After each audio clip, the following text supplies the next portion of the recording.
Okay, so I've been working on this animation for a while and trying to clean it up. I've got it so that I can dynamically have a variable number of segments. And the big thing is that I think I finally fixed all the layout issues and the logic.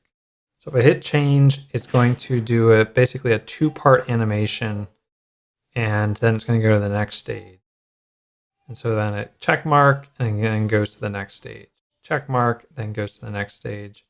Check mark, and then it collapses. Finally got all of that logic working. As much as I want to live stream something like this, it's really hard for me to think when people are asking questions and interrupting me. It really affects the train of thought. So there's certain styles of programming where attention is really important. And I was juggling between this project and another project because I had tried to reproduce sort of the effect and sort of the overall flow.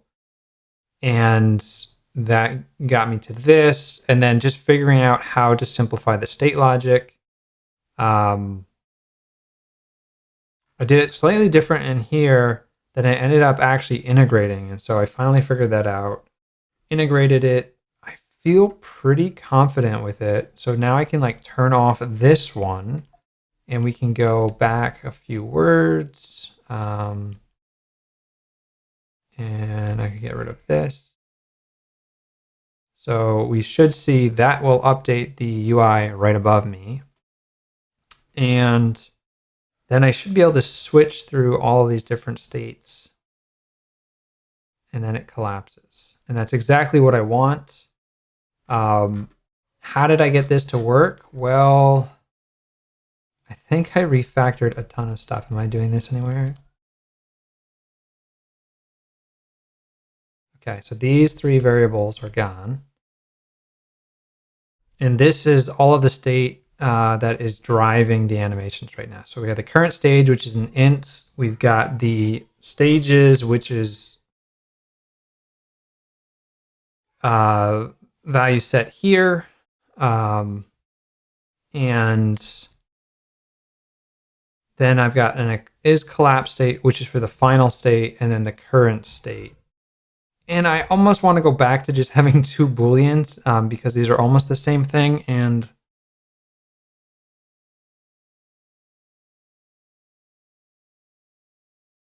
am I using is collapsed? I thought I got rid of that. I'm not using that. Okay, never mind.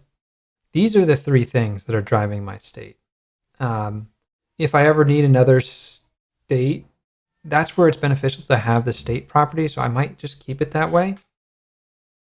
And for test purposes, I have it so that I can change the state. Now, this will get messed up if you do it too quick while it's like mid animation. You can like mess, or at least I was messing things up before. Is that still the case? Yeah, it's still the case.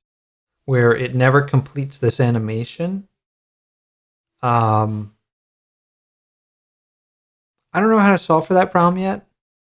That's a minor thing because I'm never going to do it that quickly unless a user somehow has like an invalid recipe format. Like if they have a 0 time stage, that could cause issues. So I'll have to think about that. But that allows me to advance stages. And then here, it's way simplified. So I just have an in progress state. And I've currently got some output just for some sanity checks because I was like going crazy. So putting print statements was super helpful for determining what's going on here. And it's a 2-stage animation. So that's what I had to sort of reason about. To get the effect I want, I'm doing an ease in out. I stopped using the spring because spring was causing some like jitter every now and then, which I don't want. There might be more animation control I do here for like interruptible animations. I'm not sure about that yet.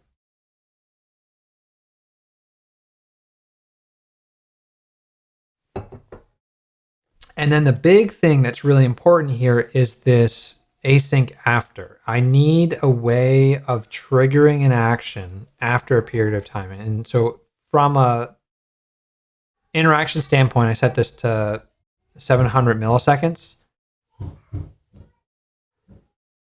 and then I animate and go to the next stage. So that's like the crux of the thing, and that causes it to just work. And then we have a reset, which just goes back to the beginning. All right. Thanks for watching. I'll see you in the next video.